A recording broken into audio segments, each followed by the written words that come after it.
My name is Lisa Brunetti. January 11th, 2022, I was hit head-on by a drunk driver on Route 1 in South Kingstown. I broke all four limbs, my patellas, both heels, right ankle, left femur, multiple bones broken in my right arm and both legs. Had to learn how to walk again. For 4 months, I was between hospitals and rehabilitation facilities. I've had multiple surgeries over the last 3 years, in and out of the OR 7 times with somewhere between 18 and 20 procedures done. I remember when I was driving and the pickup truck in front of me was going a little slower than I wanted, so I passed, and I was just about to get back into the right-hand lane when I saw a light, a huge bright light right at me, and that's when I realized somebody was coming at me. I tried to swerve, but it was too late.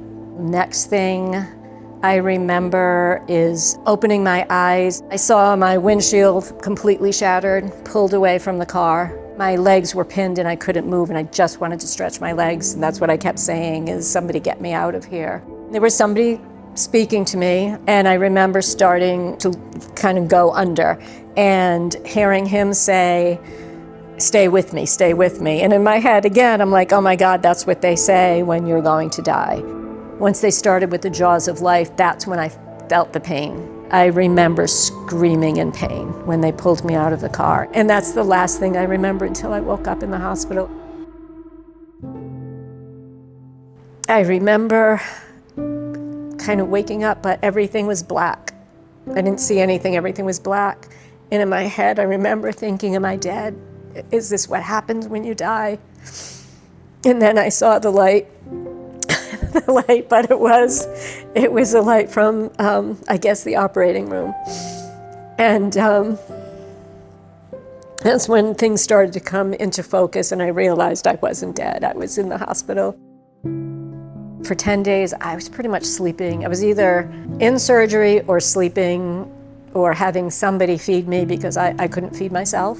But my kids couldn't see me, my boyfriend couldn't see me, my family could not see me. It just still didn't hit me for a while what I was in for. This was going to be a long haul. For the first 2 weeks, I couldn't really move much of anything. I was completely helpless. It took a long time, 2.5 years of physical therapy.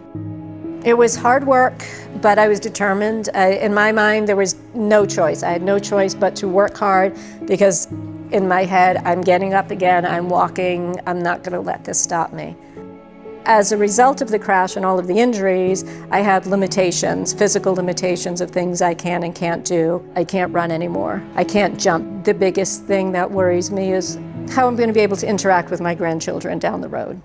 It's preventable. And that's what's so frustrating, is that there is no reason for this to happen to anybody. Be responsible whether you're the person who is taking that drink or you're with them. I'm a survivor, I'm one of the lucky ones. We're all responsible for helping each other to survive. Nobody should go through what I've been through. I just beg people to not get behind the wheel and not let anybody else get behind the wheel after consuming too much alcohol, and drink responsibly.